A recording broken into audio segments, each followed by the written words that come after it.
ये द्वितीय वर्ष राजनीति विज्ञान के विद्यार्थियों, आज मैं आपको आपके द्वितीय प्रश्न पत्र भारतीय राज्य व्यवस्था के अंतर्गत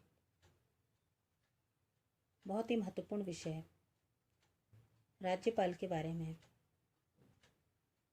बताने जा रही हूँ। राज्य का वैधानिक प्रधान राज्यपाल होता है। राज्य की कार्यपालिका में राज्यपाल और एक मंत्रिपरिषद होती है। संविधान के द्वारा राज्यों में भी संसदात्मक व्यवस्था की स्थापना की गई है और इस संसदात्मक व्यवस्था में राज्यपाल राज्य की कार्यपालिका का वैधानिक प्रधान होता है, जबकि मंत्रिपरिषद राज्य की कार्यपालिका सत्ता की वास्तविक प्रधान होती है। राज्यपाल की नियुक्ति की चर्चा करें तो राज्यपाल की नियुक्ति संघ की कार्यपालिका के प्रधान राष्ट्रपति द्वारा की जाती है और वह राष्ट्रपति के प्रसाद पर्यंत अपना पद धारण करता है। राज्यपाल की नियुक्ति 5 वर्ष के लिए की जाएगी, लेकिन वह अपने उत्तराधिकारी के पद ग्रहण करने तक अपने पद पर बना रहेगा। अब हम बात करते हैं कि मनोनीत राज्यपाल क्यों, निर्वाचित राज्यपाल क्यों नहीं। ये बहुत ही महत्वपूर्ण विषय है। राज्यपाल के संबंध में संविधान सभा की प्रांतीय संविधान समिति ने सुझाव दिया था कि राज्यपाल का सर्वसाधारण जनता द्वारा वयस्क मताधिकार के आधार पर चुनाव किया जाना चाहिए। यह सुझाव उनकी इस धारणा के अनुकूल था कि प्रत्येक राज्य को संघ की इकाई होने के नाते अधिक स्वायत्तता की स्थिति प्राप्त होनी चाहिए। इसके बाद राज्यपाल पद के संबंध में 2 अन्य सुझाव भी दिए गए।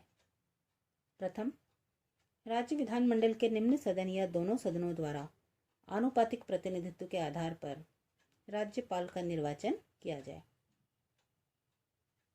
और द्वितीय, निम्न सदन यानी राज्य की विधानसभा द्वारा 4 नामों का सुझाव दिया जाए, जिनमें से किसी को राष्ट्रपति के द्वारा राज्यपाल के पद पर नियुक्त किया जाए। इन दोनों ही सुझावों को अस्वीकार करते हुए संविधान सभा ने राष्ट्रपति द्वारा राज्यपाल की नियुक्ति की पद्धति को अपनाया। एक निर्वाचित राज्यपाल के स्थान पर मनोनीत राज्यपाल को अपनाने के निम्न कारण थे।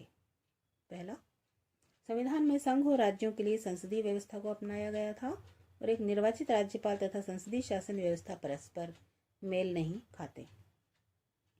दूसरा, राज्यपाल का प्रत्यक्ष निर्वाचन आम चुनाव के समय नेतृत्व की कठिन समस्या पैदा कर देगा। चुनाव के समय प्रत्येक राजनीतिक दल का राज्य में एक नेता होना आवश्यक है।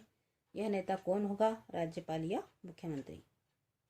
राज्यपाल नेता हो ही नहीं सकता, क्योंकि वास्तविक सत्ताधारी मुख्यमंत्री है। राज्यपाल मुख्यमंत्री का उम्मीदवार हो, यह भी बिल्कुल अनुचित लगता है। तीसरा, यदि राज्यपाल जनता द्वारा निर्वाचित नहीं होकर विधानमंडल द्वारा निर्वाचित हो तो मंत्रिमंडल तथा राज्यपाल में परस्पर स्पर्धा उत्पन्न होने की संभावना तो कम हो जाती है, किंतु इस व्यवस्था में गंभीर दोष हैं। इस बात की आशंका है कि राज्यपाल के निर्वाचन में जो दल सहायक होंगे, राज्यपाल उनके हाथों की कठपुतली बनकर रह जाएगा। चौथा, प्रारंभ में संविधान निर्माता एक कमजोर केंद्रीय सरकार और शक्तिशाली राज्यों के पक्ष में थे और उस समय सोचा गया था कि राज्यपाल के निर्वाचन में राज्य की जनता को या राज्य विधानमंडल को शक्ति दी जानी चाहिए। लेकिन भारत के विभाजन और देश की सामाजिक आर्थिक समस्याओं को देखते हुए संविधान निर्माताओं के विचार बदले।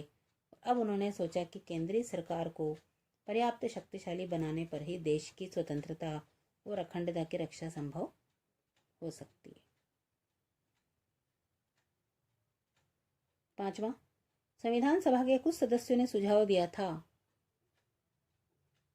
कि राज्य विधानमंडल द्वारा प्रस्तुत सूची में से राष्ट्रपति राज्यपाल को नियुक्त करे, लेकिन इसे इस आधार पर अस्वीकार कर दिया गया कि नामों को चुनने में विधानमंडल गुटबंदी के आधार पर कार्य करेगा और इस प्रकार से पद प्राप्त करने वाला राज्यपाल राज्य के सभी राजनीतिक वर्गों से सम्मान और प्रतिष्ठा प्राप्त नहीं कर सकेगा।